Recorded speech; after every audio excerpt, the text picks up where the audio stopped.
Hola, mi nombre es Karen Valdivia y junto a mi compañera Paloma Correa contestaremos las preguntas de la segunda actividad evaluada de preclínico y materiales. Número 1. Indique a qué se refiere falla cohesiva y falla adhesiva y dé un ejemplo de cada una de ellas. Para responder la pregunta número 1, falla adhesiva es la falla en la unión física o química de ambos materiales y un ejemplo de este puede ser cuando se cae una resina debido a que no tuvo adherencia a la superficie. La falla cohesiva es la falla que ocurre en la unión de moléculas del mismo tipo, como por ejemplo que el adhesivo tenga una separación en el mismo material, generando una fisura en este mismo. Número 2. ¿Cuáles son los factores que influyen en la adhesión dependientes de la superficie y dependientes del adhesivo? Para responder la pregunta número 2, los factores que influyen dependientes de la superficie en la adhesión van a ser limpieza y superficies secas, debido a que si la superficie no está limpia o seca, va a existir una capa ya sea de vidrio, película o saliva entre el diente y el material que va a evitar la correcta adhesión, ya sea física o química. Otro aspecto que va a ser importante es la energía superficial, que dependiendo del grado de atracción o repulsión que pueda tener la superficie por el material, va a existir una buena o mala adhesión. En relación a los dependientes del adhesivo, va a estar la humectación y la tensión superficial que van a ir de la mano, ya que la capacidad de un líquido de mojar un sólido va a influir directamente en la adhesión. Si el líquido no se esparce correctamente y presenta resistencia a la deformación o a romperse, difícilmente se va a poder fluir entre las irregularidades. Número 3. Indique cómo se forma la capa híbrida y haga un esquema. Primero, para generar la capa híbrida, se va a hacer un grabado ácido. En la imagen podemos ver a la dentina. En este caso, en dentina se hace por 10 segundos con ácido ortofosfórico para así exponer fibras colágenas y limpiar barro dentinario. Para acondicionarlo y después de 10 segundos se va a lavar y secar la superficie. Después de esto se va a aplicar el primer, el cual va a dejar monómeros bifuncionales, los cuales se van a unir a las fibras colágenas. En este caso lo van a representar las pelotitas rosadas, que son los monómeros hidrofílicos. Una vez evaporado el solvente, solo van a quedar estos monómeros en la superficie. Y finalmente se va a aplicar el bond adhesivo, el cual se va a unir a estos monómeros bifuncionales, en específicamente a los hidrófobos que quedaron libres. Número 4. Haga un esquema de las generaciones de adhesivos dentales con sus pasos. En este esquema podemos ver las generaciones de adhesivos dentales con sus pasos. Los dividimos en grabado lavado, autogravantes y universal. La cuarta generación va a corresponder a grabado y lavado de 3 pasos, donde primero se va a aplicar ácido ortofosfórico por grabado selectivo durante 15 segundos, como se puede ver ahí. Después se va a lavar con agua durante 30 segundos. Se va a secar sin desecar de 3 a 5 segundos para después frotar el primer durante 20 segundos. Después de esto se debe volatilizar para después aplicar el bond con una capa uniforme. Luego de nuevo se debe volatilizar para finalmente fotopolimerizar durante 20 segundos. Los de quinta generación son de grabado y lavado de 2 pasos, donde primero se aplica ácido ortofosfórico con grabado selectivo de 15 segundos en esmalte y 10 segundos en dentina. Se debe lavar con agua durante 15 a 30 segundos para después secar de 3 a 5. Después de esto se debe aplicar el adhesivo, que corresponde a primer junto con bond, y se frota por 20 segundos. Después de esto se volatiliza para después aplicar una segunda capa de adhesivo y volatilizar para finalmente fotopolimerizar durante 20 segundos.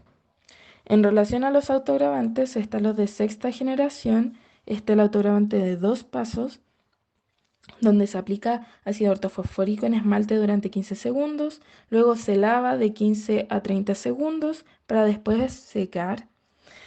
Después se debe frotar el primer acídico durante 20 segundos, luego se debe secar nuevamente para después aplicar el adhesivo en una capa uniforme. Después de esto se debe volatilizar el adhesivo para finalmente fotopolimerizar. En relación a la séptima generación, es un autograbante de un paso, donde, como ya se mencionó anteriormente, se debe aplicar el ácido ortofosfórico en esmalte durante 15 segundos, se debe lavar, luego secar, se frota el adhesivo durante 20 segundos, se debe secar, después se aplica una segunda capa de adhesivo. Como ya se había dicho antes, se debe volver a volatilizar para finalmente fotopolimerizar. Para terminar, en relación a los universales, está la de octava generación de autograbante de 2 pasos y de 1 paso. En relación al de 2 pasos, como ya se mencionó, se aplica ácido ortofosfórico, luego se lava, después se seca, se frota el primer acídico durante 20 segundos, se debe secar para después aplicar adhesivo y finalmente fotopolimerizar. En relación a los autograbantes de un paso, está el ácido ortofosfórico en esmalte durante 15 segundos para después lavar, después secar. Luego se debe aplicar el adhesivo, el cual se debe frotar durante 20 segundos para después secar y aplicar una segunda capa de adhesivo. Como ya sabemos, se debe volatilizar nuevamente antes de fotopolimerizar. 5. Hago un esquema clasificando los pasos de los sistemas adhesivos, indicando las generaciones que lo constituyen. Acá podemos ver un esquema de la clasificación de los sistemas adhesivos y las generaciones que lo constituyen. Como ya se mencionó anteriormente, están los de grabado y lavado, los autograbantes y el universal. En grabado y lavado están los de cuarta y quinta generación, autograbantes de sexta y séptima generación, y en universal están los de octava generación. Por ejemplo, en los de cuarta y quinta generación podemos ver la diferencia que en el de 3 pasos se aplica un primer antes de aplicar el adhesivo. En cambio, en el de 2 pasos, el adhesivo ya tiene un primer adicionado al bond.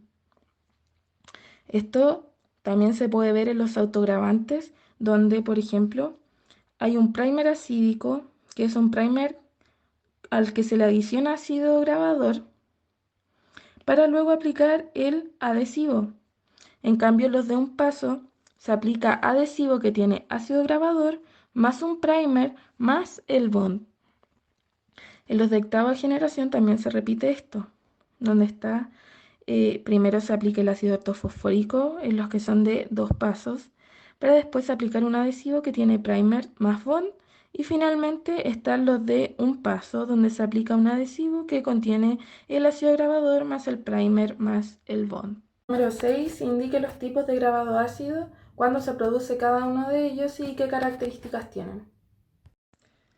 Los tipos de grabado ácido son, por ejemplo, el grabado selectivo, el que se refiere a la aplicación individualizada del ácido en los distintos tejidos dentarios, donde se aplica ácido ortofosfórico por 15 segundos en esmalte y 10 segundos en dentina.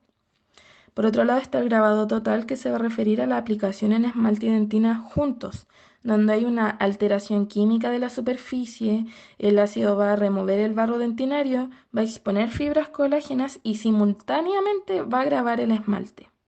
En relación al grabado ácido solo en esmalte, están las tipo 1, donde se desmineraliza la cabeza y el cuello de la varilla adamantina. Luego está el tipo 2, que es el ideal, donde se va a desmineralizar la periferia de la varilla adamantina. Y está el tipo 3, donde se generan estriaciones irregulares en áreas de esmalte desordenado, donde disminuye el potencial de adhesión. Bueno, en la pregunta número 7 se solicita realizar un esquema de la estructura dentinaria e indicar cómo es la adhesión en este tejido. La dentina tiene una alta energía superficial, la cual es necesaria para que atraiga el líquido y éste escurra, lo que va de la mano con la humectabilidad del adhesivo. Es imposible de limpiar y es necesario que esté limpia y lisa para favorecer la unión química. Es rugosa para favorecer la retención química.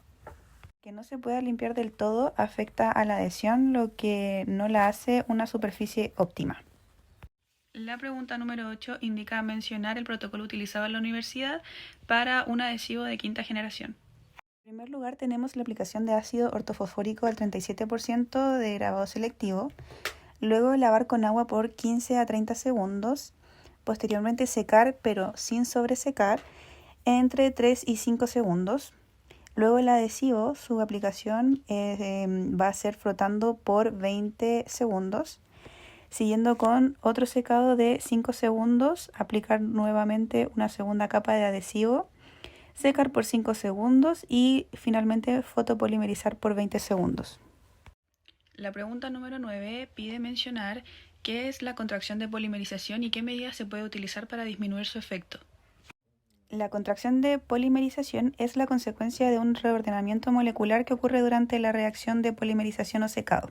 El acercamiento de los monómeros para reaccionar entre sí generará una disminución en el volumen de la masa final de la restauración, pudiendo llegar a despegarse el material de las paredes de la cavidad. Esta contracción siempre estará presente y no puede ser eliminada. Sin embargo, se puede manejar la forma en cómo se produce la tensión y el estrés de contracción con algunas técnicas incrementales. Estas pueden ser horizontal u oblicua o triangular.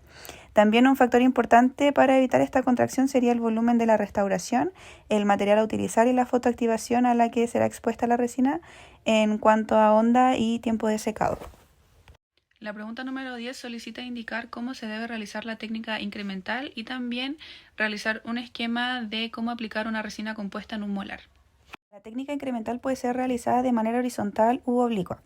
La técnica horizontal solo la utilizo en caso de restauraciones de un cajón proximal de un molar o premolar incorporando incrementos en sentido vestíbulo, palatino o lingual. Y la técnica oblicua se incorporan incrementos triangulares u oblicuos solo en dos paredes de la cavidad. Ambas técnicas tienen una construcción progresiva de la restauración, ya que se van añadiendo poco a poco pequeños incrementos menores a 2 milímetros de grosor para que la luz pueda fotocurar correctamente. Estas técnicas ayudan también a mejorar el sellado marginal de la restauración. Número 11. ¿Cuál es el grado de conversión y cómo afecta a la resina compuesta? Es el factor de comportamiento físico y mecánico que tendrá el material dependiendo de la energía de polimerización, del tipo de luz que utilicemos. Dependerá también del tiempo de exposición y de la potencia lumínica u onda, que idealmente debería ser de 470. De estos factores dependerá el porcentaje de monómeros que podrán ser convertidos en polímeros mediante la activación lumínica. Y finalmente, pregunta número 12 solicita indicar qué es la capa inhibida y para qué sirve. La capa inhibida de oxígeno es una capa que queda parcialmente polimerizada en la parte más superficial de la resina y que se encuentra en contacto con el oxígeno atmosférico. Es precisamente el oxígeno lo que inhibe una polimerización completa en esa zona, dejando que esa capa solo quede parcialmente polimerizada. Esto hará que sigan quedando algunos monómeros sin unirse a nada, pero estando disponibles para la unión con una segunda capa o incremento de resina. Es importante quitar esta capa inhibida de oxígeno para evitar pigmentación o manchas en la resina. Para quitarla puede aplicarse glicerina antes de fotocurar por última vez o puliendo. Esa fue nuestra presentación en conjunto con mi compañera Karen Valdivia y muchas gracias por su atención.